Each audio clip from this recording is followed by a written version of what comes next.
اعوذ باللہ من الشیطان الرجیم بسم اللہ الرحمن الرحیم ربی اشرح لی صدری ویسر لی امری واحلل عقدۃ من لسانی یفقہوا قولی۔ شوہر اور زیر پرورش یتیموں کا زکوٰۃ دینا۔ ابو سعید خدری رضی اللہ عنہ نے نبی صلی اللہ علیہ وسلم سے بیان کیا۔ حضرت زینب زوجہ عبداللہ بن مسعود رضی اللہ تعالیٰ عنہ سے روایت ہے، انہوں نے کہا، میں مسجد میں تھا کہ نبی صلی اللہ علیہ وسلم کو یہ کہتے ہوئے دیکھا۔ آپ نے فرمایا، عورتوں تم صدقہ کرو، اگرچہ زیورات ہی سے کیوں نہ ہو۔ حضرت زینب رضی اللہ تعالیٰ عنہ اپنے شوہر عبداللہ بن مسعود رضی اللہ تعالیٰ عنہ اور ان یتیم بچوں پر خرچ کرتی تھیں جو ان کی پرورش میں تھے۔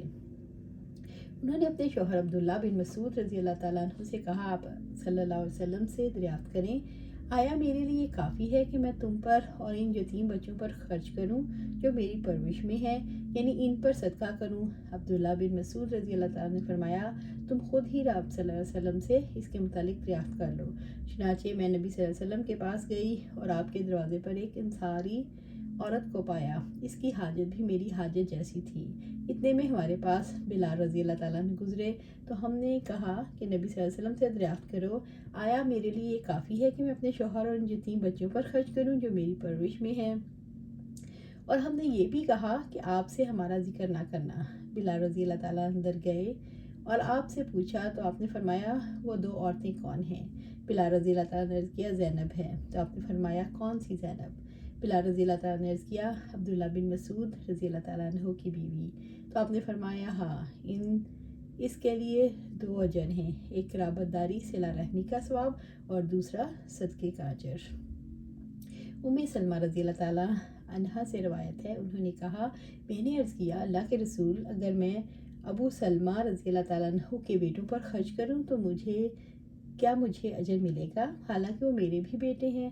تو آپ صلی اللہ علیہ وسلم نے فرمایا، ان پر جو خرچ کرو گی تمہیں اس کا ضرور اجر ملے گا۔ ارشاد باری تعالیٰ ہے، غلاموں کو آزاد کرنے، قرض داروں کو نجات دلانے اور اللہ کی راہ میں مال زکوٰۃ کا خرچ کیا جائے۔ ابن عباس رضی اللہ تعالیٰ عنہ سے روایت ہے کہ انسان اپنے مال زکوٰۃ سے غلام آزاد کرے اور حج کے لیے دے۔ حسن بصری رحمۃ اللہ علیہ نے کہا، اگر مال زکوٰۃ سے اپنا غلام باپ خریدے اور اسے آزاد کرے تو جائز ہے۔ اسی طرح مجاہدین کو دے اور ان لوگوں کو دے جنہوں نے حج نہیں کیا۔ پھر انہوں نے یہ آیت تلاوت کی، صدقات تو فقراء کے لیے ہیں، ان میں سے جس کو بھی زکوٰۃ دے گا کافی ہے۔ نبی صلی اللہ علیہ وسلم نے فرمایا، بے شک خالد نے تو اپنی زرعیں اللہ کی راہ میں وقف کر دیں۔ ابو العاص سے منقول ہے، ہمیں نبی صلی اللہ علیہ وسلم نے حج کے لیے صدقے کے اونٹ مہیا فرمائے۔ ابو ہریرہ رضی اللہ تعالیٰ عنہ سے روایت ہے، انہوں نے کہا، آپ صلی اللہ علیہ وسلم نے ایک دفعہ صدقہ وصول کرنے کا حکم دیا۔ عرض کیا گیا، ابن جمیل، خالد بن ولید اور عباس بن عبد المطلب رضی اللہ تعالیٰ عنہم نے صدقہ نہیں دیا۔ اس پر نبی صلی اللہ علیہ وسلم نے فرمایا، ابن جمیل تو اس وجہ سے انکار کرتا ہے کہ وہ تنگ دست تھا، اللہ اور اس کے رسول صلی اللہ علیہ وسلم نے اسے مالدار کر دیا، مگر خالد پر تم زیادتی کرتے ہو، کیونکہ اس نے تو اپنی زرہیں اور آلات اللہ کی راہ میں وقف کر رکھے ہیں۔ رہے عباس بن عبد المطلب تو وہ رسول اللہ صلی اللہ علیہ وسلم کے چچا ہیں، ان کی زکوٰۃ ان پر صدقہ اور ان کے برابر اور بھی میری طرف سے ہوگی۔ ابو زناد نے یہ الفاظ نقل کیے، یہ ان محمد صلی اللہ علیہ وسلم کے ذمہ ہے اور ان کے برابر اور بھی۔ ابن جریج نے ارج سے بیان کرنے میں ابو زناد کی مطابقت کی۔ حضرت عباس رضی اللہ تعالیٰ عنہ کے زکوٰۃ ادا نہ کرنے کی وجہ یہ بیان کی گئی کہ وہ بدر میں اپنا اور اپنے بھائی کا فدیہ دینے کی وجہ سے مقروض تھے۔ انہوں نے اپنے مال کو خود پر قرض خیال کیا اور بحیثیت مقروض زکوٰۃ کو خود اپنے لیے جائز سمجھا۔ یہ معنی ان الفاظ کے تناظر میں ہیں، حی علیہ صدقہ، اور ابو زناد کے الفاظ کے مطابق یہ ہوں گے کہ آپ صلی اللہ علیہ وسلم نے فرمایا، اس کی زکوٰۃ میرے ذمہ ہے، بلکہ مزید 1 سال کی زکوٰۃ بھی، اور یہی معنی راجح ہیں۔ اس زکوٰۃ کی ذمہ داری آپ نے کیوں لی؟ اس کی ایک وجہ تو یہ ہے کہ آپ صلی اللہ علیہ وسلم نے حضرت عباس رضی اللہ تعالیٰ عنہ سے 2 سال کی پیش کی زکوٰۃ وصول کر لی تھی۔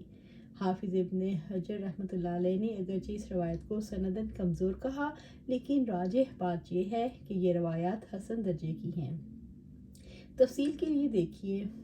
دوسری وجہ یہ بھی ہو سکتی ہے کہ آپ نے فرمایا عباس کی زکوٰۃ کی فکر نہ کرو، وہ میرے ذمہ رہی کیونکہ میرے چچا ہیں اور چچا باپ ہوتا ہے، اس لیے میں نے دے دی، یا انہوں نے ایک ہی بات ہے۔ اس توجیہ کی تائید صحیح مسلم کی حدیث 983 سے ہوتی ہے، تاہم اگر پیشگی زکوٰۃ وصول کرنے والی روایت صحیح ہوں تو پہلی وجہ راجح ہوگی کیونکہ وہ صریح ہے، واللہ عالم۔ ابن جمیل کے متعلق بھی وضاحت کر دینا ضروری ہے کہ وہ اسلام لانے سے قبل غریب اور نادار تھے، اسلام کی برکت سے مالدار بن گیا، اب وہ زکوٰۃ دینے سے روگردانی کرتا ہے۔ کیا اسلام کے احسان کا یہی بدلہ ہے؟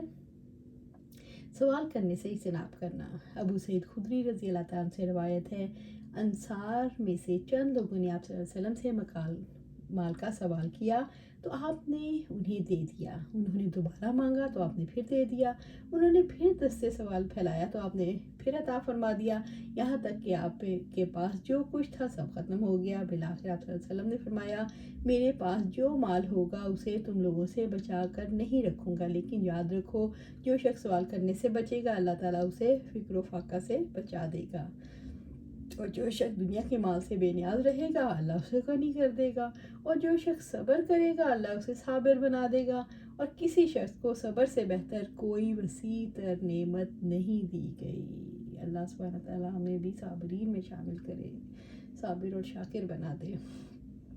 اس حدیث میں سوال نہ کرنے کے 3 درجے بیان ہوئے۔ پہلا یہ کہ انسان سوال سے پرہیز کرے لیکن استغنا کو ظاہر نہ کرے۔ دوسرا یہ کہ مخلوق سے تو بے نیاز رہے، البتہ اسے کچھ دے دیا جائے تو خوشی سے قبول کرے، اور تیسرا یہ کہ دینے کے باوجود اسے قبول نہ کرے۔ یہ صبر و ثبات کا آخری درجہ ہے جو مکارم اخلاق کو اپنے اندر سمیٹے ہوئے ہے۔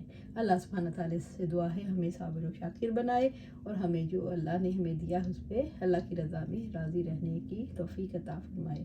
اللہ سبحانہ تعالیٰ ہمیں جنت الفردوس کے اعلیٰ مقام پر جگہ عطا فرمائے، آمین یا رب العالمین۔